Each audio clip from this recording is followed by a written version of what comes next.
అందరికీ నమస్కారం. గీతమ్మ కథల ప్రపంచానికి స్వాగతం. నేను గీతవాణి. ఇప్పుడు మనం విధి విధానం పిల్లల మర్రి వేదవతి గారి రచనను ఆస్వాదిస్తున్నాం. 7వ భాగంలోకి ప్రవేశించాం. 6వ భాగంలో జరిగిన కథను క్లుప్తంగా తెలుసుకుందాం. మాలతి పిల్లలకు పాఠాలు చెప్పి కాలం గడుపుతూ ఉంటుంది. ఆమెను ఆకర్షించడానికి సర్కిల్ అజీజ్ యత్నిస్తున్నాడు. అజీజ్ మాలతిని విందుకు ఆహ్వానించాడు. అతని వలలో నుంచి మాలతి తప్పించుకున్నది. కథ మీకు నచ్చినట్లయితే లైక్ చేయండి, షేర్ చేయండి మరియు సబ్స్క్రైబ్ చేసుకోండి. 6వ భాగంలాగే ఇది కూడా వారపత్రికలోని 2 వారాల కథ. అందుకే ఈ వీడియో కూడా పెద్దదిగా ఉంటుంది. 50-60 నిమిషాల నిడివి ఉంటుంది. ఇప్పుడు కథలోకి. కేశవరావు డిస్పెన్సరీ నుంచి భద్రం ఉంటున్న ఇంటికి వెళ్ళాడు. ఆ రోజు భద్రం ఏవో ఉత్తరాలు కాగితాలు చూసుకుంటున్నాడు. కారు చప్పుడుకి తల ఎత్తి చూసి పోయి కారు లోపలికి రానిచ్చేందుకు గేట్ తీసి పట్టుకొని కారు రాగానే మూసేశాడు. కేశవరావు థ్యాంక్స్ చెప్పాడు. కారు తాళాలు జేబులో వేసుకుంటూ మెట్లెక్కాడు. భద్రం తాను ఏర్పాటు చేసుకున్న మదన్ అనే కుర్రవాడిని కేకేసి ఏదో పని చెప్పి కేశవరావు వెంట వెళ్ళాడు. ఇద్దరూ ముందరి వరండాలో కుర్చీలో కూర్చున్నారు. చల్లగాలి కొడుతున్నది. దీపాలు పెట్టే వేళ. రజియా ట్రేలో టీ తెచ్చి వాళ్ళిద్దరి మధ్యగా బల మీదుంచి వెళ్ళింది. మదన్ ఎక్కడికి వెళ్ళాడు అని రజియా వెళ్ళిన వైపు చూసి భద్రం అడిగాడు. తలుపు అవతల నుంచి రజియా సమాధానం ఇచ్చింది. కిళ్ళీ దుకాణానికి పంపించారు అరగంట క్రితం. ఇక్కడ మీకు హాయిగా ఉన్నదా? దాదాపు అన్నీ అందుబాటులో ఉన్నట్టే అనుకుంటా అన్నాడు కేశవరావు. బాగానే ఉన్నది. కానీ ఏమిటి చెప్పండి, సందేహం దేనికి? ఈ కుర్చీలు బాగున్నాయి. ఎక్కడ తీసుకున్నారే? మీరన్నీ చాలా త్వరగా చేసుకురాగలరు. నేను ఈ ఇంటిని ఇదివరకు చూశాను, కొందామని కూడా అనుకున్నాను. అప్పుడు చాలా డర్టీగా ఉంటే మనస్కరించలేదు. పూల మొక్కలు కూడా వేయించారే, చాలా ఇంప్రూవ్ అయింది. రంగులు బాగున్నాయి. ఎంత తీసుకున్నారే? పాత చెట్లు కూడా చిగుళ్ళు పెట్టి ఇంటికి శోభ తెచ్చినాయి. ఈ కుండీలో మొక్కలు ఎక్కడ సంపాదించారు అన్నాడు 4 వైపులా కలియజూస్తూ. డబ్బు పోయినా ఏదో చేయగలిగానని తృప్తిని కలిగిస్తుంది కదా అని ఇవన్నీ చేశాను. మనసులో లేని సంతోషం బయటన్నా ఉండాలని నా ఉద్దేశం. ఇట్లా పరిసరాలు బాగుంటే మనుషులు కూడా హాయిగా ఉంటారేమోనని ఆశ. ఇక్కడే మార్నింగ్ సెంటర్ అని ఒక మార్వాడి కొత్తగా షాప్ ఓపెన్ చేశాడు. నన్ను కూడా భాగం పెట్టమన్నాడు. తెలిసినవాడు కదా అని 4వ వంతు పెట్టాను. కారు కొందామా అని చూస్తున్నా, తిప్పట ఎక్కువగా ఉన్నది. కారు కొనటం ఎందుకు? నా కారు వాడుకోండి. నాకు చిత్ర ఏదో ఒక కారు పంపుతూనే ఉంటుంది. మిమ్మల్ని నేనే పంపేశానని చాలా కోపగించుకున్నది. ప్రశ్నలేసి చంపి మిమ్మల్ని గురించి తెలుసుకున్నది. నా ప్రశ్న సహనంలోనే ఉన్నది. ఈ రజియాను పంపేస్తే నయం. వాళ్ళెవళ్ళో చెప్పకుండా ఉన్నది. క్యారియర్ వద్దు, నేనే వంట చేస్తానని గొడవ తెచ్చింది. నిన్న మదన్ ఇది కలిసి క్యారియర్ పోకుండా చేశారు. నిన్నను ఈవేళ ఇంట్లో పొగరాజుకున్నది అని నవ్వాడు. అందులో నష్టమేమిటి? హోటల్కి ఎంత పారేస్తారో అంతే ఇవ్వండి దానికి. డాక్టర్ గారికి మనుషుల తత్వం తెలియదా అనుకున్నాడు. ఇప్పటికే రజియా రోజుకు చాలాసార్లు కంటబడుతూ ఉంటుంది. భోజనం కూడా మొదలెడితే తన చుట్టూ పరిభ్రమిస్తుంది. అది భయం. డబ్బు కోసం కాదు నేననేది. గభీమని మా వాళ్ళెవరైనా వస్తే ఏమనుకుంటారు? అపోహకి తావిచ్చినట్టు కాదా? అయినా నాకు చుట్టూ ఇంత జంఝాటం ఇష్టం లేదు. వాకిలి వంక చూశాడు. అక్కడెవరూ లేరని రూఢి చేసుకొని, దీని వాలకం చూస్తే తనను పెళ్లాడమనేట్టుంది అన్నాడు. అందులో తప్పే ఉన్నది. మీ ఇద్దరికి ఈడు జోడు బాగున్నది. మీరు కులభేదం మతభేదం అంటూ పాటించేవారైతే దాని వంట మీ భోజనం ఎట్లా పొసగుతాయి? పోయేదేమీ లేదు కనుక పెళ్ళాడేయొచ్చు. ఆ విషయం తెలిస్తే మీ ఆవిడ తన హక్కుల కోసం పరిగెత్తుకురాను వచ్చు. మీకు సీతాన్వేషణ తప్పుతుంది. చిత్ర రికమెండ్ చేస్తుంది. రజియా తార అయ్యే అవకాశాలున్నాయి. మధ్య మధ్యలో డాక్టర్ గారు కళ్ళెగరేస్తూ నవ్వుతూ అన్నారు. ఆయన హాస్యాలాడుతున్నాడని భద్రానికి తెలుసు. తాను ఎవరికి పడితే వారికి లొంగేవాడైతే చిత్రాకి కోపం ఎందుకు వస్తుంది? ఈ ఇంటికి ఎందుకు రావాల్సి వస్తుంది? మీరన్నవన్నీ నిజమే గాని దాని ఒంట్లో ఉన్న రోగాలన్నీ నాకు తగులుకుంటాయేమోనని భయం. నేనున్నాగా అన్నాడాయన ఇంకా కవిస్తూ. ఉన్నారనుకోండి, ముందు తెచ్చుకోవటం ఎందుకు, తర్వాత డాక్టర్ల వెంట పడడం ఎందుకు? భద్రాన్ని ఏడిపించటం తనకు చేత కాదని తెలుసుకున్న డాక్టర్ గారు, ఓహో, మీకు మీ అనాఘ్రాత పుష్పం కావాలన్నమాట. మరిప్పుడు ఆమె కోసం ఆరాటపడుతూ వెతికిస్తున్నారే, ఆమె దారిద్ర్యానికి లొంగలేదని మీకు నమ్మకమేనా? అంతగా నమ్మిన మనిషిని ఇబ్బందుల్లో ఎందుకు వదిలేశారు మరి అన్నాడు. హేమను గురించి అనాల్సిన మాట పరోక్షంగా అంటున్నాడు అనుకున్నాడు. శశిరేఖకు సినిమా వెర్రి ఎత్తటానికి దరిద్రం కారణం కాదే అందాం అనుకున్నాడు. హేమ దరిద్రానికి లొంగదు. దరిద్రాన్ని పారదోలుతాను అంటుంది. అందు నిమిత్తమై అంట్లు తోమటానికి కూలికి వెళ్ళటానికి సిద్ధమేనంటుంది. జరీ చీర ఇవ్వబోతే ముష్టివాళ్ళు జరీ చీర ధరించి ముష్టికెళితే ముష్టి వేస్తారా? దొంగతనం అంటగడతారంటుంది. ఆ కరుకు మాటలు వినలేక చేతికి డబ్బిచ్చి రావటానికి భయపడ్డాడు. తప్పుగా భావిస్తుందేమోనని అనుమానించాడు. పెద్దవాళ్లకు అందేట్టు చూడమని చెప్పి వచ్చాడు. ఎవరిని నమ్మాడో వాళ్ళు నమ్మదగిన వాళ్ళు కాదు. పరిస్థితులన్నీ అట్లా ఉరులల్లే అవుతాయనుకోలేదు. నెమ్మది మీద అన్నీ చక్కబడవచ్చుననుకున్నాను. తన దోవన తను ఉద్యోగం చేసుకుంటాను అన్నట్లు మాట్లాడేది. ఎప్పుడన్నా వెళ్ళి చూసి వస్తూ ఉండొచ్చనుకున్నారు. అనుకున్నాను. తల పట్టుకుని ఒకవైపు ఒరిగి కూర్చున్నాడు. అయితే మీకు ఇల్లు వాకిలి, భార్య పిల్లలు, సంసార బాధ్యతలు ఇష్టం లేదనా అర్థం? మనిషికి ద్రోహచింత లేదని తెలిసింది. కోరి సమస్యలు ఎందుకు తెచ్చుకున్నాడో అనిపించింది ఆయనకు, కేశవరావుకు. కాదు, బాధ్యతలు ఇష్టమే. కానీ ఈ భార్య పిల్లలు గుడ్డిగా పెద్దవాళ్లను అనుకరిస్తూ చీరలు నగలు పెళ్ళి వ్రతము అంటూ వెరినబడి రోజులు వెళ్లదీస్తారు. ఏదైనా సాధిద్దామని మంచి హోదా, మంచి పేరు, వ్యక్తిత్వం దేని మీద ఆశ ఉండదు వాళ్ళకి. సంపాదించేవాడున్నాడు కదా అని బాధ్యతలు తెలుసుకోరు.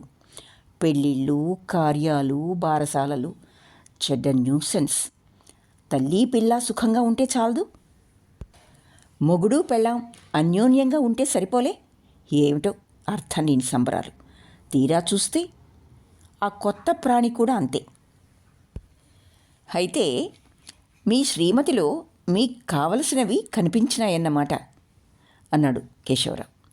2-3 నవలలు బల్ల మీద కనిపిస్తే ఆయనకు విరామ సమయంలో లైట్ రీడింగ్ కోసం ఏదైనా పుస్తకం చదవటం ఇష్టం గనక పోయి అవి తెచ్చి అట్టల మీద పేర్లు చూసి లోపలి పేజీలు తిరగేస్తున్నాడు. అయితే మీ శ్రీమతిలో మీకు కావలసినవి కనిపించినవన్నమాట అన్నాడు కేశవరావు. ఈ మాట కాస్త మర్యాదావాచకం వాడాడు అనుకున్నాడు భద్రం. మీరు ఇంగ్లీష్ నవల్స్తో పాటు తెలుగువి కూడా చదువుతూ ఉంటారా? తెలుగువే ఎక్కువ ఇష్టం. తెలుగు సాహిత్యంలో తగినంత మంచి నవలలు రావటం లేదనుకుంటా. లేకపోతే నాకు అందలేదో. ఇవి నే చదివినవే అన్నాడు ఆయన పుస్తకాలు చిన్న బల్ల మీద ఉంచుతూ. ధర్మచక్రంలో వాళ్ళిద్దరి దాంపత్యం చూశారు. వాడన్న మాటలు మీకు ఎట్లా తోచినాయి? ఆ తల్లి క్యారెక్టర్ నాకు నచ్చింది. ఎంత నిబ్బరం, ఎంత ధైర్యం, ఎంత పట్టుదల. ఓ, ఇప్పుడు మీ ఉద్దేశం నేను ఊహించాను. అందులో వీరపురుషుడనేవాడు తన స్త్రీ మీద ప్రేమ లేకపోయినా ఆ పుట్టిన పిల్లవాడిని చూచేటప్పటికీ వాడు తన బిడ్డ అనే మమకారం పట్టుకున్నది. వాడిని ఇవ్వనని, వాడు ఆంధ్ర విష్ణువు సంతతి వాడని తగవు పెట్టి అంతులేని తన మమకారాన్ని బయటపెట్టుకున్నాడు. ఇప్పుడు మీరు కూడా మీ అబ్బాయి మీకు దొరికితే మీ ఉద్దేశాల ప్రకారం వాడిని పెంచాలని, అంతేనా అన్నాడు ఆయన. ఆయనకు తన పిల్లల్ని, వారి సంగతులు, సంతోషాలు చూడాలనే తపన ఉన్నది. అబ్బాయి అయినా అమ్మాయి అయినా నాకు పట్టింపు లేదు. ఇద్దరూ టీ పూర్తి చేశారు. రజియా వచ్చి ట్రే తీసుకెళ్ళింది. మంచి దుస్తులు వేసుకున్నది. కళ్ళకు కాటుక, ఏవో కొద్దిపాటి నగలు. మదన్ సైకిల్ మీద వచ్చి తెచ్చినవి బల్ల మీద ఉంచి డాక్టర్ గారిని చూసి నమస్కారం చేశాడు. కేశవరావు తల ఊపాడు. చూస్తుండగానే ఇద్దరికి తెలిసిన మిత్రులు వచ్చారు. అంతా కబుర్లలో పడ్డారు. టైం తెలియలేదు. కొంతమంది పేకలు తీసి ఆట వేశారు. మదన్, రజియా కావలసినవన్నీ అడిగినప్పుడల్లా తెచ్చి ఇచ్చారు. భద్రం మనసు ఆట మీద లేదు. కేశవరావు దగ్గర మాట తప్పించి లౌక్యంగా వదులుచుకున్నాడు కానీ హేమ, బిడ్డ ఇద్దరూ కనబడాలని తాపత్రయపడుతున్నాడు. హేమ తన ముగ్ధ ప్రణయంతో అతని మనస్సంతా ఆక్రమించింది. నిర్మలమైన మాటలతో, చేతలతో మరో స్త్రీకక్కడ తావు లేకుండా చేసింది. పురుషుడు లోబడగాని ఆబగా బావుకుని తనకు కావలసినవన్నీ యుక్తిగా కొనిపించుకునే ఆడపిల్లల్ని, స్త్రీలని, వయసు మళ్ళిన వాడని కూడా చూశాడు, విన్నాడు. చూసి చూసి విసుగెత్తింది. విని రోత పుట్టింది. సగం అందుకే పెళ్ళంటే భయం పట్టుకుంది. దాని చేతిలో చిక్కుకుంటే ఇంకేమన్నా ఉందా? ఎడారిలో ఒయాసిస్ లాగా హేమ అగుపించింది. తను పడిన యాతనలన్నీ ఒక లెక్కగా కనపడలేదు. అనుకున్న పని సాధించగలిగానన్న తృప్తి కలిగింది. కానీ ఇంటికి వెళ్ళేటప్పటికీ హేమకు తగిలిన సమ్మెటపోట్లు వినబడినాయి. నేరని పిల్లని ఇబ్బందిలో పెట్టి కనబడకుండా పోతినే అనే వ్యధ పట్టుకున్నది. దక్కని వస్తువు కోసం తప్పించటం మానవ స్వభావం. తన హేమ చేతులు మారి ఉండదని అతని అంతరాత్మ ఘోష పెడుతూ ఉంది. వేరే స్త్రీ మీదకి తన మనసు పోలేదని కాదు. కానీ హేమకు ఎవరి ద్వారానన్నా తెలిస్తే ఏమనుకుంటుంది? తనకు కానరాని చోట నించుని తనను చూస్తే ఏమనుకుంటుంది? ధూర్తుడనుకుంటుంది, మోసగాడనుకుంటుంది, అబద్ధాల కోరనుకుంటుంది. తానటువంటి వాణ్ణి కాదని నమ్మబలికాడు. చెప్పటం చేత కాదని ఉత్తరాలు రాశాడు. హేమను తప్పిస్తే తనను మోహించని స్త్రీ గుర్తుకు రావటం లేదు. ఒకతే డబ్బు కోసమైతే, ఒకతే అందం అనుభవించాలని, ఒకతే ఏదో జీవనాధారం కల్పించాడని, ఒకతే తన ఇల్లు నిలబెట్టాడని, మరొకతే ప్రమోషన్ ఇప్పించాడని చాలా రకాల మనఃప్రవృత్తుల్ని చూశాడు స్వర్ణకారుడైన భద్రం. కాంతా కనకాలు రెండూ ఒకే స్వభావం కలవనుకున్నాడు. మాసిన నోట్ల కట్టలనిచ్చి బంగారం స్వాధీనం చేసుకుని దాన్ని చేతులు మార్చటం, ఎవ్వరికీ కనబడని చోట దాయటం అనుభవమైనవి. డబ్బు మనిషిని ఎట్లా ఆడిస్తుందో ఆడది కూడా అట్లాగే గెంతిస్తుంది. తాను అది చెప్పినట్లు ఆడుతున్నానని పురుషుడు తెలుసుకునేటప్పటికీ చాలా ఉచ్చుల్లో చిక్కుకొని ఉంటాడు. తప్పించుకునేందుకు మార్గం కనబడదు. ఆ స్త్రీని ప్రేమిస్తున్నాననే భ్రాంతిలో ఉంటాడు. ఒకళ్ళనొకళ్ళు వెక్కిరించుకుంటూ, వేళాకోళాలాడుతూ, పానీయాలు సేవిస్తూ, ఆమ్లెట్ ముక్కలు తింటూ 10:30 కదల్లేదు మిత్రులు. వీళ్ళు పొయ్యేట్టు లేరని భద్రం క్యారియర్లు తెప్పించాడు. రజియా బల్లల మీద అన్నీ అమరుస్తున్నది. మిత్రుల్లో ఒకడు, చిత్ర ద్వారా బాగా తెలిసినవాడు, మాటిమాటికి లోపలికి పోయి రజియాను ఏమిటో అడిగి తేవటం మొదలుపెట్టాడు. భద్రానికి విసుగెత్తింది. వాళ్ళనక్కడే వదిలేసిపోయి గది తలుపు దగ్గరగా వేసుకుని పడుకున్నాడు. హాల్లో నుంచి పాటలు, అల్లరి వినిపించినాయి. కలత నిద్రగా ఉన్నది. తన హేమ తనను మోహించలేదు. అది ఒక స్నేహితురాలు. హేమ, ఈ ఇల్లు నీది, ఈ అందమైన వస్తువులన్నీ నీవి, ఈ అదృష్టమంతా నీది. నువ్వు వచ్చి ఇవన్నీ నావి అని స్వాధీనం చేసుకో. లేకపోతే వీటితో పాటు నేను కూడా పాడవుతున్నాను. ఎందుకు నీకీ పట్టుదల? ఎందుకు నీకీ వ్యర్థమైన కోపం? ఉత్తరం ఎందుకు రాయవు? ఎక్కడున్నది ఎందుకు తెలియజేయవు? నా తప్పులన్నీ చెప్పరాదా? రారా, మొహం మీద కూడని మాటలన్నీ అను. నా వాళ్ళంటే పడలేదా? ఒక్క మాట ఎదురు తిరిగి అన్నానా? నా వాళ్ళంటే పడలేదా నేను? ఒక్క మాట ఎదురు తిరిగి అన్నానా? వాళ్ల మీద ప్రేమ చంపుకున్నానా? మాటలన్నారని ఇంటికి వెళ్ళటం మానానా? మంచి పిల్లవనుకున్నాను. నీ ఉద్దేశాలు నా ఉద్దేశాలు ఒకటేననుకున్నాను.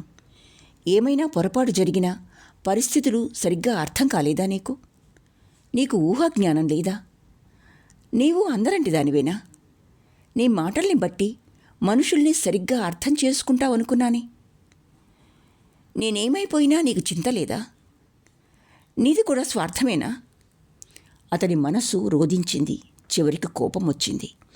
ఆ కోపం ఎట్లాంటిదంటే కంసుడికి తన మేనల్లుడి మీదున్న కోపం వంటిది. కంసుడికి ఎక్కడ చూసినా తన మేనల్లుడే కనబడ్డాడుట. కోపం ఎక్కువైన కొద్దీ ఆకారం స్పష్టమైంది. తెల్లవారుజామున 4:30 ప్రాంతాల చలిచలిగా ఉన్నది. చేతులకు కాళ్లకు చలి వేస్తున్నది. శరీరం మీద బరువు, వేడి. హేమ వరమిచ్చిందనుకున్నాడు. బాగా మెలకువ వచ్చింది. దాంతోపాటు బాహ్య జ్ఞానం కూడా కలిగింది. తుఫాన్లో మీద పడిన దూలాన్ని నెట్టినట్టు రజియాను పక్కకు నెట్టి దుప్పటి కప్పి లేచిపోయాడు. తెల్లవారుజామున 4:30 ప్రాంతాల చలిచలిగా ఉన్నది. చేతులకు కాళ్లకు చలి వేస్తున్నది.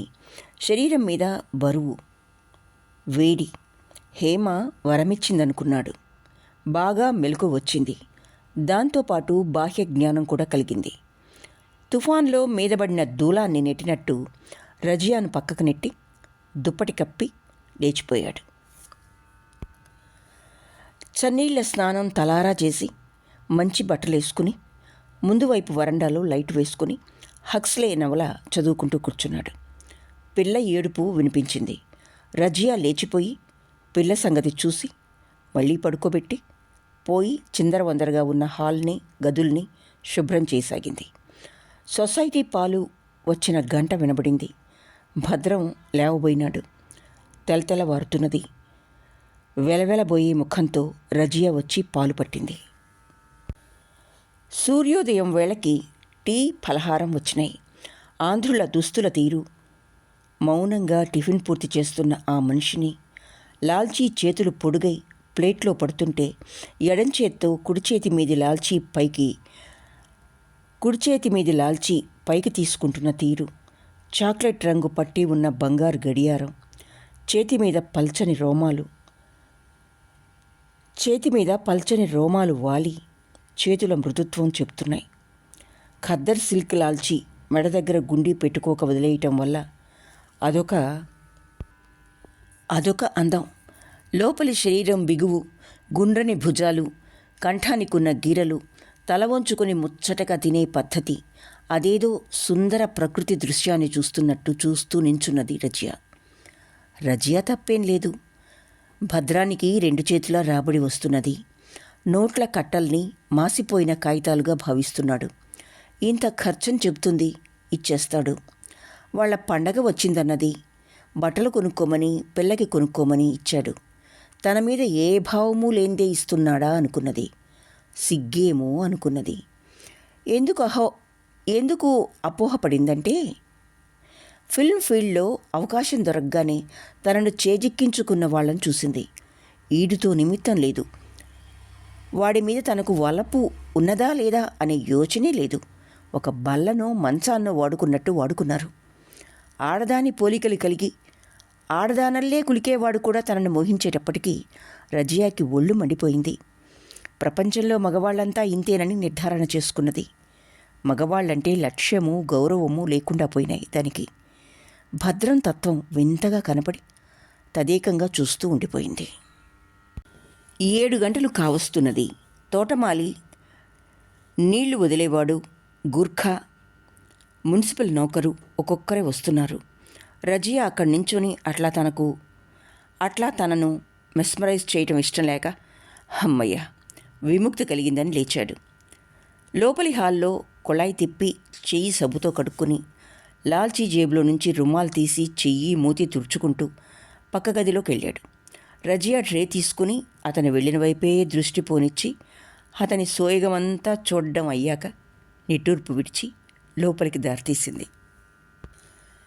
భద్రం అందరికీ జీతాలిచ్చేసి ఆనాటి పేపర్ అందుకున్నాడు. కారాగిన చప్పుడు విని పేపర్ పక్కకి తప్పించాడు. కేశవరావు, చిత్ర వచ్చారు. నమస్తే అని పలకరించి మదన్ వేసిన కుర్చీల్లో కూర్చున్నారు. భద్రం మదన్కి సంజ్ఞ చేయడం చూసి కేశవరావు వద్దని చెయ్యి ఊపాడు. రాత్రి మీరు మంచి నిద్రలో ఉన్నారు, లేపితే లేవలేదు, అందుకని చెప్పకుండా వెళ్లాల్సి వచ్చిందన్నాడు కేశవరావు. భద్రం పర్వాలేదన్నాడు. మదన్ ట్రే తేనె తెచ్చాడు. చిత్ర బల్ల మీద ఉంచనివ్వలేదు. నో, మేము ఆరగించే వచ్చాం. మాకు కాశీలో అవుట్డోర్ షూటింగ్ ఉన్నది, మిమ్మల్ని ఇన్వైట్ చేద్దామని వచ్చాం. మీరు కేశీ కలిసి అటునుంచి కల్కటా వెళ్ళొచ్చు. నేను మా టీంతో వెనక్కొచ్చేస్తాను.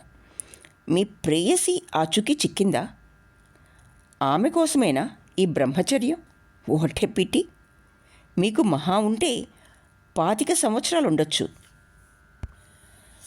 ఫిలిం ఫీల్డ్లోకి వస్తే లక్షలు ఆర్జించవచ్చునే. నేను ఇప్పిస్తారండి ఛాన్స్. కర్చీఫ్ పెట్టి చీర దులుపుకుంటూ చేతి సంచి ఊపుతూ 2 సార్లు ఇటూ అటూ తిరిగి సుతారంగా కుర్చీలో కూర్చున్నది. లక్షలతో పాటు రోగాలు కూడా ఆర్జించవచ్చు. కేశవరావు ఉవాచ. చిత్ర ఇటువంటి సూటీపోటీ మాటలకు జంకే రకం కాదు. లిప్స్టిక్ మధ్యగా తెల్లని పళ్ళు జిగేల్మనేట్లు నవ్వేసింది. కావాలనే అట్లా విరగబడి నవ్వుతూ ఉంటుంది. ఏమీ సంసారులకు రోగాలు లేనట్టు మాట్లాడుతున్నారే. ఎవ్వరికీ రోగాలు రాకపోతే డాక్టర్లు ఎట్టా బతుకుతున్నారు? ఒకరికి హెర్నియా అయితే మరొకరికి ఉబ్బసం, ఒకటి భార్యను సుఖపెట్టలేదు, మరొకతకు ఏటా కాన్పుల వల్ల బలహీనం, ఇంకొక ఆమె గొడ్రాలని, ఏం చేయమన్నారని మంత్రోదకాల కోసం స్వామిని దర్శిస్తూ ఉంటారు. పెళ్ళిడొచ్చిన పిల్లలు, పెళ్ళైన పిల్లలు బలహీనంగా పీలగా ఉన్నారని టానిక్కులు ఇప్పించవచ్చు. తెల్లవార్లు నిద్రపోయే పెళ్ళికొడుకులు, సంతానం కలక్కపోవడానికి లోపం భార్యలో ఉన్నదా భర్తకున్నదా అని పరీక్షలు చేయించుకునే దంపతులు, 2 రోజులు వరుసగా సంసారమే చేయలేదండి అని మొత్తుకునే ఇల్లాళ్ళు, ఇల్లాలిని అదుపులో ఉంచుకునేందుకు మందులు పుచ్చుకునే భర్తలు, భర్త లావైతే భార్య సన్నమని, భార్య లావైతే భర్త సన్నమని. చిత్ర చేతివేళ్ళు అడ్డం ఉంచుకుని నవ్వింది. కొన్ని రోగాలు గౌరవనీయమైనవి, కొన్ని రోగాలు పంచములల్లే చెప్పరానివిను. అంతేనా డాక్టర్ గారు? కేశవరావు వంక వికిరిస్తున్నట్లు చూసింది. హృద్రోగము, క్యాన్సరు, క్షయ మొదలైనవి నీతిపరులకు, చెప్పకూడనివి అవినీతిపరులకు వస్తున్నట్లు మాట్లాడుతున్నారే. చెవుల లోలాకులు మెడకు తాకి ఊగినాయి. పెద్ద మెడ జాకెట్టు కంఠం చుట్టూ ఉన్న ఎర్రరాళ్ల నెక్లెస్ అంచులు తాకి కదులుతుంటే ఇద్దరూ ఆమె వంక చూస్తూ కూర్చున్నారు. మనుషుల్ని వారికి ఉండుకున్నటువంటి డబ్బు హోదాను బట్టి విభజించినట్టు రోగాలను కూడా విభజిస్తున్నారే అని నవ్వు సంభాళించుకుని, ఏం చేరుతారా ఇంతకీ, నేను మిమ్మల్ని రక్షిస్తూ కాపలా కాస్తాలేండి అన్నది. అక్కర్లేదు అన్నాడు భద్రం.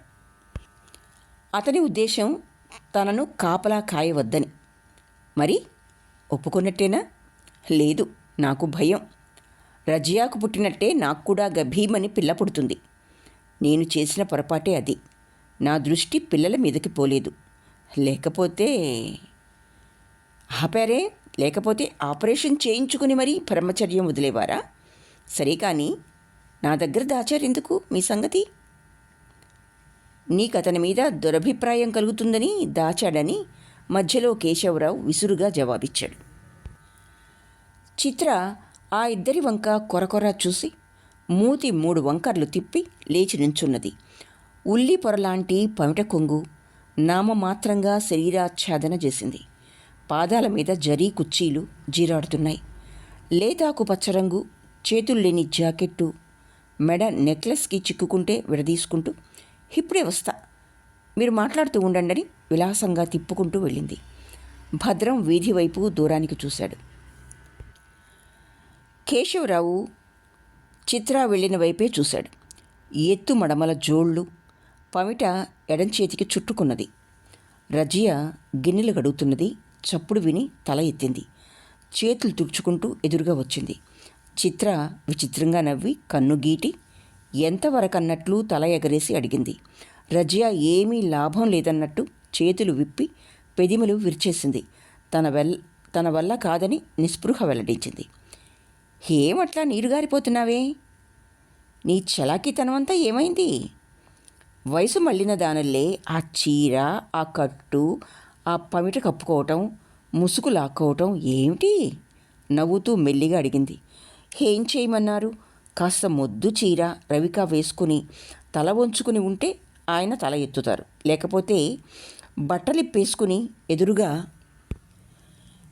వస్తున్నట్టు తల గుండెల మీదకి వాల్చుకొని వెళ్ళిపోతారు. అయితే మరేం చేయదలుచుకున్నావు? ఇట్లా పని మనిషిగానే ఉండిపోదలుచుకున్నావా? వాళ్ళెవరో వచ్చేట్టున్నారని ఫోన్ చేస్తేవే. వాళ్ళు నిన్ను ఇంట్లో తిరగనిస్తారా? ఈ కొద్ది అధికారం కూడా పోతుంది నీకు. ఆలోచిస్తున్నట్టు చూసింది. అదే చూస్తున్నాను. రాత్రి నేనే తెగించిన. ఇన్నాళ్ళు రెఫ్యూజీనే, తల్లి తండ్రి లేరే అని ఏడుస్తున్నా. ఇంకా ఆ చింత లేదు. కన్న తండ్రి వంటి వాడున్నాడనే భరోసా ఇచ్చారు. ఏమో నాకట్లా అనిపించింది. మళ్ళా నన్ను నిందించారు. మీ పాదాలంటే చెప్తున్నాను. నాకే సిగ్గు వేస్తున్నది. సంతోషించాంలే. పిల్లనేం చేయదలుచుకున్నావు? బాబుగారు పెంచుకుంటారట అని రజియా కళ్ళెత్తి నవ్వి తన చేతులు వంక చూసుకున్నది. ఏ బాబుగారు? చీల్చాను నిన్ను. మీ బాబుగారే అని చిలిపి నవ్వు నవ్వి కింది పెదిమ నొక్కిపట్టింది. చిత్ర సాలోచనగా చూసింది. పోనీ ఏదైనా చిన్న వేషం ఇప్పించమన్నావా? తమ దయ, ఇప్పించండి. కానీ నేను భాగాలేమీ పెట్టను. కొన్నాళ్ల పాటు తెలిసిందిలే ఈ పాతివ్రత్యం. మా ఇంటికి రాకముందు మా వంటవాడికి ఏదో రోగం పట్టుకున్నట్టుంది. పడక వేస్తున్నాడు. తీసివేయాల్సి వచ్చేట్టున్నది. ఇల్లు చూసుకుంటా చాలు. ఎప్పుడు రమ్మన్నారు? ఉంటావులే, తెలుసు కానీ ఒళ్ళు దగ్గర పెట్టుకొని ఉండాలి. నాకే ఎసురు పెట్టావు. ఎంత మాట! ఎంత చెడ్డదాన్నైనా కూడు గుడ్డ ఇచ్చేవారికే చెడు తలపెడతానా అమ్మగారు? మీకంత అనుమానంగా ఉంటే రాన్లేండి. ఇక్కడే ఆ దొడ్లో పాకలో ఉంటాను. మూతి ముడుచుకుని వెళ్ళిపోబోతుంది రజియా. వెళ్ళిపోబోయింది రజియా. చిత్ర దాని చెయ్యి పట్టుకొని లాగి బుగ్గలు పిండింది. ఏడిశావు. నీ వగలు నా దగ్గర. రాత్రికి వచ్చేసేయి. రజియా చిత్ర పాదధూళి తీసుకున్నది. చిత్ర దాని వీప్ మీద చర్చి బయలుదేరింది. హాయ్నేరి పైకి ప్రశ్న వేస్తూనే కేశవరావు అక్కడుండనందుకు సంతోషించింది. భద్రం పేపర్ చదువుతూ పేపర్ ముఖానికి అడ్డం తీయకుండానే సమాధానం ఇచ్చాడు. ఎవరో పేషెంట్స్ వచ్చి తీసుకెళ్లారు. తనను కూర్చోమనలేదని చిత్రాకి బాధ కలిగింది. గతి లేనట్టు కూర్చుంటూ, నే తెప్పించమన్నవి తెప్పించారా అన్నది. అప్పటికి అతను పేపర్ తొలగించాడు. నిన్ననే తెచ్చి చూపిద్దామనుకున్నాను, కానీ తీరిక లేకపోయింది. తెస్తానుండండి అని లోపలికి వెళ్ళాడు. లోపలికి తనని కూడా ఆహ్వానించలేదని చిరాకుపడి విసుక్కొని మర్యాద తెలియని బైతు, భ్రూట్, పిరికి అని చిత్ర పెక్కు భాషల్లో తిట్టుకొని తాను లేచి వెళ్ళింది. బీరువా తీసి పేరు వ్రాసి ఉంచిన పెట్టెల కోసం చూస్తున్నాడు. కనబడినాయి. బీరువా తాళం బిగించి పెట్టెలు బల్ల మీద ఉంచి మూతలు తీశాడు. కిటికీకున్న తెరల్లో నుంచి సూర్యకిరణాలు దూరి వచ్చి రవ్వల నెక్లెస్ మీద పడినాయి. నీలి, ఆకుపచ్చ, ఎరుపు, తెలుపు, కనకాంబరం కాంతులు 4 వైపులా విరజిమ్మింది నెక్లెస్. ఒకసారి సేఠ్ చిమన్లాల్ కొట్లో నెక్లెస్ కొనుక్కుంటే అతను ఏదో మిషపెట్టి మరొక గదిలోకి తీసుకెళ్ళి తన నగ తెప్పించడానికి ఎన్ని కష్టాలకు లోనైంది చెప్తూ పెట్టెలో నుంచి నగ తీసి తన మెడలో ఉంచి నగ క్రింది భాగానికి వేళ్లు తాకిస్తూ, బావుంది బావుంది, మీ ముఖం ముందు ఈ నగ దివిటీ ముందు దీపమల్లే ఉన్నది అన్నాడు. చేతులు మరికొంచెం కిందకి రానివ్వబోయాడు. తాను అర్థం చేసుకుని గర్వపడింది. నవ్వి బయటకు వచ్చేసింది. నగ మూల్యం చెల్లించిన మాట నిజమే, కానీ డబ్బు ఇవ్వాల్సి వచ్చిందే అని విచారం కలగలేదు. తను నటించిన పిక్చర్ ఆ సేఠ్ పదే పదే చూశాడుట. భద్రంలో ఏ కల్చరూ లేదు. నెక్లెస్ వివరాలు, దానిలో ఎంత బంగారం ఉన్నది, రాళ్ల విలువ, మజూరీ, అదెట్లా రాగలిగింది చెప్తున్నాడు. అతని నిజాయితీకి ఆమెకు నవ్వొచ్చింది. అతని తీరు చూస్తే నగ తన ఒంటి మీద పెట్టడల్లే ఉన్నది. చక్ర అయినా అన్నది హ్యాండ్ బ్యాగ్ తెరుస్తూ. అక్కడే ఉన్న కుషన్ కుర్చీలో కూర్చుని పాస్బుక్ కోసం, చెక్ బుక్ కోసం చూసింది.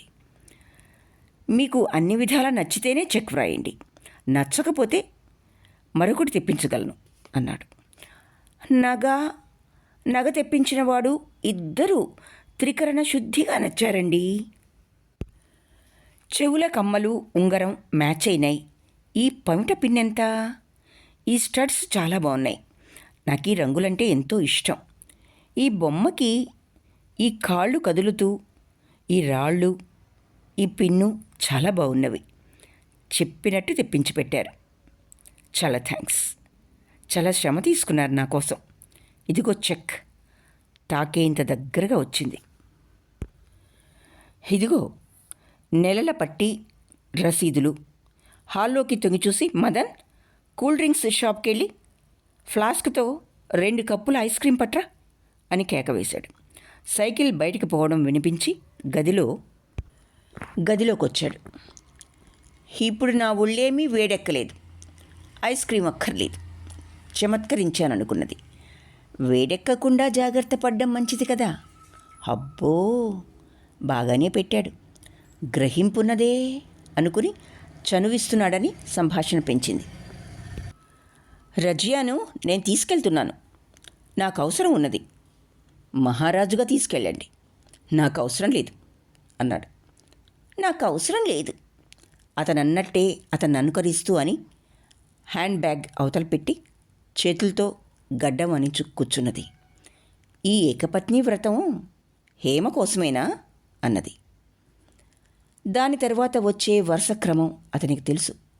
రంభ కాదు, డబ్బు లేదు, మనుషులు చేసే పొరపాటే అది.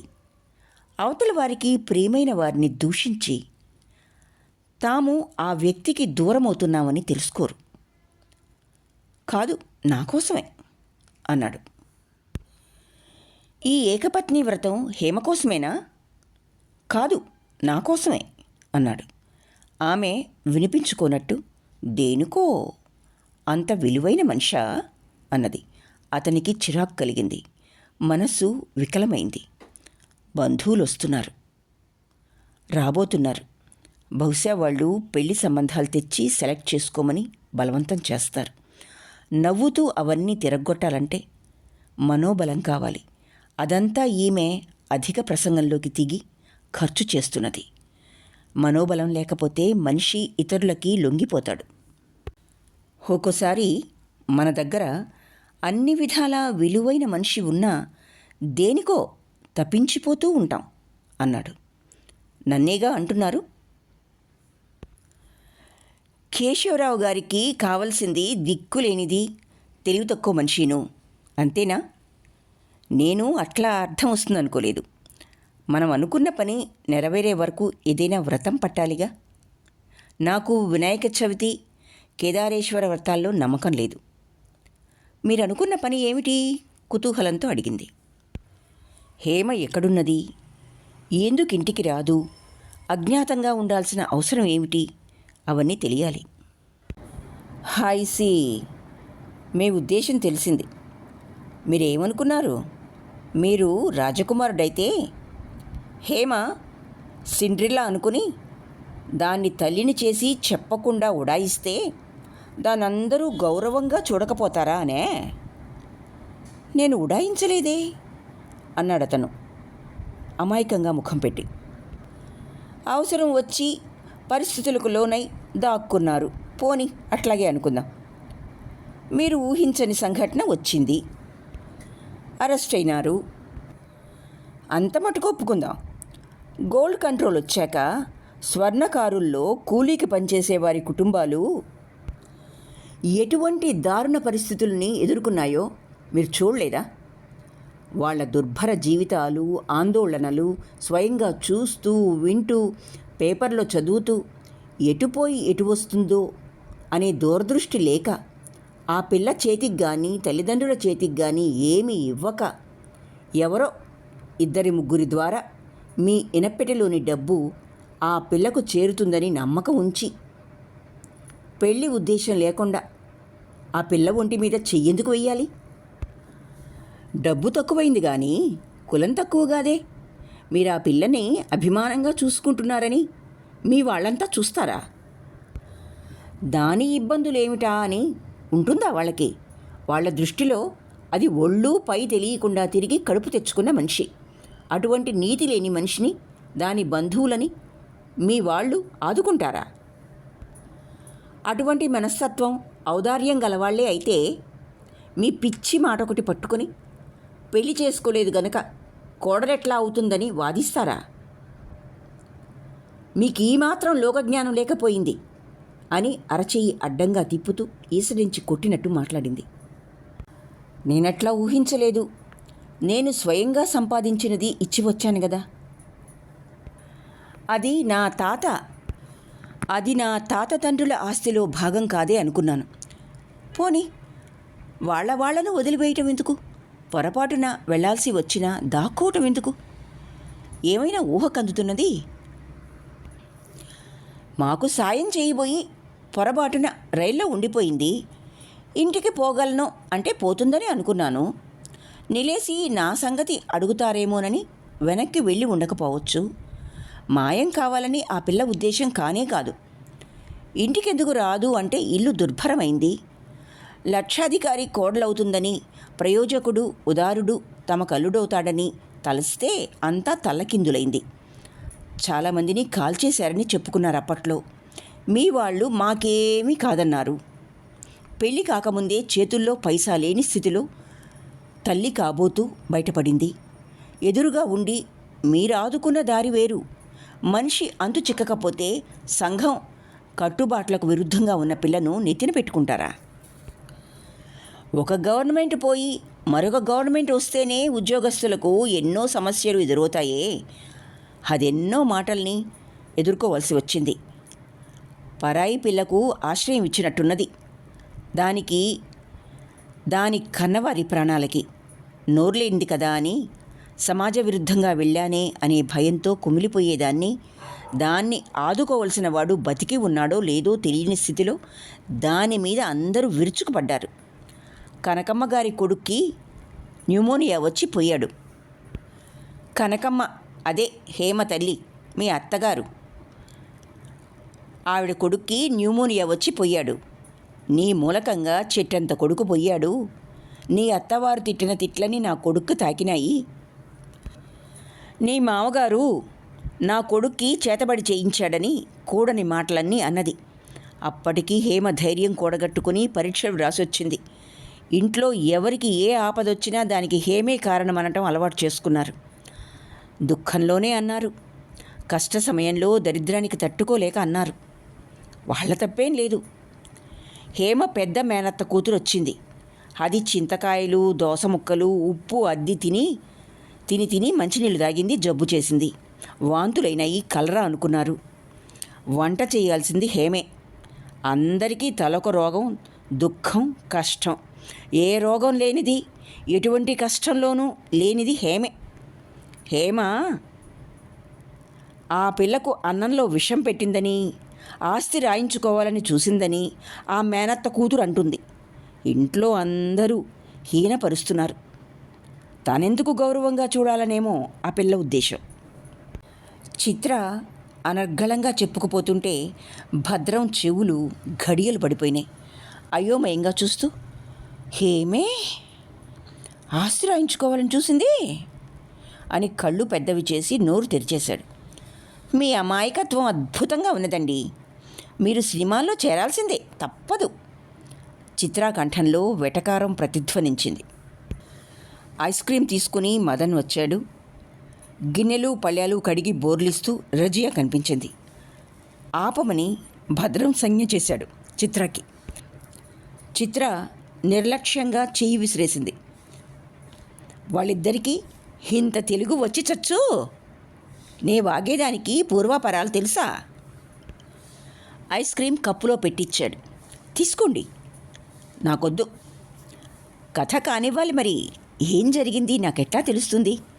తీసుకోండి అని మరోమారు వినయంగా వంగి ఇచ్చాడు. ఆమె నవ్వి తీసుకున్నది, బల్ల మీద ఉంచింది. నేను పోతున్నా అని వాకిలి వైపు అడుగు వేసింది. అతను ద్వారానికి అడ్డంగా నుంచుని చేతులు అడ్డంగా పెట్టాడు. అతని నవ్వు ముఖం చూసి ఆమెలో మోహం రేకులెత్తింది. తలుపు తీసి ఉంచి నాకు మానభంగం చేస్తారా? పక్కపక్క నవ్వుతూ ముందుకు వెనక్కు ఊగిపోయి చెయ్యి గుండ్రంగా చేసి నోటికి అడ్డు పెట్టుకొని దగ్గి నవ్వు ఆపుకుని అతని భుజం మీద చేయి వేసి, మీ కళ్ళబొల్లి మాటలు, మీ అందచందాలు చూసి మోసపోవటానికి నా పేరు హేమ కాదు. మీకున్నదంతా నా పేరు రాయించుకుని మీ ఇంట్లో తిష్ట వేసి నా వాళ్ళనందరినీ అక్కడికి చేర్చి మీ అమ్మను వాళ్ళందరికీ వండి పెట్టమంటాను, ఇంకా ఏడిపిస్తే అని మళ్ళీ నవ్వు అందుకున్నది. భద్రానికది మూట సరసంగా ఉన్నది. దోవకు అడ్డం తొలగి, ఇంతకు ఇంటికెందుకు రాదో చెప్పలేదు అన్నాడు. తన వారిని దూషించడం విన్నాడు. నీరసించాడు. ఇవన్నీ వినటానికా నేను బతికొచ్చింది అనుకున్నాడు. చిత్ర బల్ల మీదున్న కప్పు అందుకుని ఐస్ క్రీం స్పూన్తో తీసి చప్పరించింది. ఏ ఇంటికి? ఊరచూపు విసిరి నవ్వింది. దానికి ఇల్లేది? పోనీ అత్తవారింటికి. నువ్వు వాళ్ళ మనిషివే. పెద్దవాళ్ళైన తర్వాత ఎవరింట్లో వారు ఉండాలి. నీ మొగుడు ఎక్కడుంటే అక్కడికే నువ్వు పోవాలని కన్నవారు. మా వాడా పిల్ల ముఖమే ఎరగడని మీ వాళ్ళు. చిత్ర అచ్చ సినిమా తారై ఆ పిల్ల మొహమే అని హా అనే అక్షరం ఒత్తి పలికి ఈసడింపు రోత భావ ప్రకటన చేస్తూ కప్పు బల్ల మీదుంచి ఒక చెయ్యి నడ్డి మీద ఆనించి పెద్దవాళ్ళు స్త్రీలు నించున్నట్టు నించుని మరో చెయ్యి గాల్లో తిప్పేసి మళ్ళా సరిగ్గా నిలబడి పెద్దగా నవ్వి అతని భుజాల మీద చేతులుంచి ఆయాసపడి అమ్మయ్య అంటూ కుర్చీలో కూలబడింది. అతనికి నవ్వు రాలేదు. కరిగిపోతున్నది తినమని హెచ్చరించాడు. ఆమె లేనివి ఉన్నవి కథలల్లి సినిమాకు స్క్రిప్టు వ్రాస్తున్నట్లు చెప్పుకుపోయింది. అతను అందరూ కలిసి నా హేమను ఇట్లా వేధించుకు తిన్నారా అని హేమ మీదున్న ప్రేమ బయటపెట్టలేదు. నా వాళ్ళు నువ్వు చెప్పే మాటలన్నీ అని ఉండరు అని ఉద్రేకపడనూ లేదు. అతని శాంతం చూసిన కొద్దీ ఆమెకు రవులుకుపోయింది. హేమ తండ్రి ఏదో విధంగా సమాధాన పడదామని చూశాడు. మీ వాళ్ళేమో అగ్నివర్షం కురిపించారు. విషంలో ముంచి తీసిన బాణాల్లాంటి మాటలు ఆయన శరీరం మీదికి తూట్లు పడేట్టు వదిలారు. ఆయన మనసు తూట్లు పడింది. మగవాడికి 1,00,000 చోట్ల 1,00,000 పనులుంటాయి. అక్కడ పుట్టిన వాళ్ళందరినీ పోగేసి భాగం పెడుతూ కూర్చుంటే ఇక అయినట్టే అన్నారు. పాపం రామభద్రయ్య గారు సమాజంలో గౌరవం అడిగానంతే, డబ్బు కాదు అన్నాడు. అంత గౌరవంగా బతికేవాడవైతే నీ ఆడపిల్లలందరినీ మా వాడి మీదికి వదులుతావా? నీ పిల్ల చేత వృత్తి చేయించుకో. కన్నిరికం పెట్టించడం అయిపోయిందిగా. కంసాలి వృత్తి గిట్టుబాటు కాక కన్నె వృత్తిలోకి దిగావు. నీకు సంఘంలో గౌరవం ఏమిటి? నీ పెళ్ళాం కాదా ఇల్లు సర్దుకుపోతున్నది? తల్లి చాలే పిల్లకి వచ్చింది. నీ వంటి చచ్చు కుంకను మరోహణ్ణి చూసి అయిందనిపించు. దానికి కూడా గతి లేదు అంటావు. చందాలు పోగు చేసుకోమని తన వంతు చందా రూపాయి విసిరేశాడు ఆయన మీదికి మీ నాన్న. ఆ రాత్రి ఆయనకి హేమ తండ్రికి అన్నం లోపలికి పోలేదు. తట్టుకోలేకపోయి ఉండాలి. తెల్లవారగానే పక్షవాతం వచ్చింది. తాను ఆమెను మోహించలేదనే కసి కొద్దీ ఇట్లా సంధించినట్లు పేలుతున్నదని గ్రహించాడు భద్రం. అతన్ని బాగా నొప్పించానా లేదా అని ఆమె నవ్వుతున్నది తెలియనట్టు చూస్తూ. పోనీ ఎవరి ద్వారానైనా ఎక్కడున్నది తెలియజేయవచ్చునే హేమ అన్నాడు. చిత్ర చిచ్చుబుడ్డి అంటుకున్నట్టు లేచింది. ఎందుకు తెలియజేయాలి? అక్కడికి పోయి ఇంకా బిడ్డల్ని కనిపించి నాకు తెలియదు అదే నా మీద పడ్డది అనడానికా? అమ్మ కొంగు వెనక దాక్కోవటానికా? దాన్ని ఎన్ని విధాల నొప్పించారో మీ అంతరాత్మకు తెలియాలి. ఏమీ నేను ఎరగను అని చెప్పటంలో మీ ఉద్దేశం ఏమిటి? నిగదీసినట్లు అడిగింది. తెలియకనా వాళ్ళు అడిగింది. నిజం చెబితే మరింత గలభా జరిగేటట్టుంటే అబద్ధమాడాల్సి వచ్చింది. నా తప్పేమిటి? అందరూ తేలిగ్గా తీసుకుని శాంతంగా ఉంటే నేను కావాలని అబద్ధాలాడతానా? తన వారి గౌరవం కాపాడుకుంటున్నాడు మహనీయుడు అనుకున్నది చిత్ర. మరి డబ్బు మాటేమిటి? ఆడదాన్ని, నేనే నయం. దాన్ని ఇబ్బందిలో పెట్టి నేను స్వేచ్ఛగా పోతున్నాననే దుగ్ధతో నా చేతనైంది చేత ఉంచి వచ్చానే. మీదెంత రాతి గుండె! డబ్బు కోసం ఆశపడి మీ దగ్గర చేరిందని మాట పడడం అయిపోయిందే. చేత కానీ లేక అందరి చేతిలో చిక్కింది. మీ జాతే అంత. దానికన్నా కొంచెం పెద్దదాన్ని. మరికొంచెం ప్రపంచం చూశాను. వెంట ధనం తెచ్చుకున్నాను. తెలివి తప్పిపోలేదు గనక ఇట్లా ఉన్నాను. పతివ్రతనంటూ ఆయన్నే నమ్ముకుని ఉన్నట్లయితే నన్ను నట్టేట్లో ముంచి తన వారిని చేరేవాడు కాదా? ఎప్పటికైనా ఎవరి భుక్తి ముక్తి వారే చూసుకోవాలి. ఎప్పటికైనా హేమ మీకు తటస్థపడితే మీతో రాదు. నేను ఈ మాట అన్నానని బాగా గుర్తుంచుకోండి. దాని ముఖం మీద పరుచుకున్న విరక్తి రేఖ నేను బాగా చూశాను. ప్రపంచం అంటే ఏమిటో దానికి బాగా అర్థమైంది.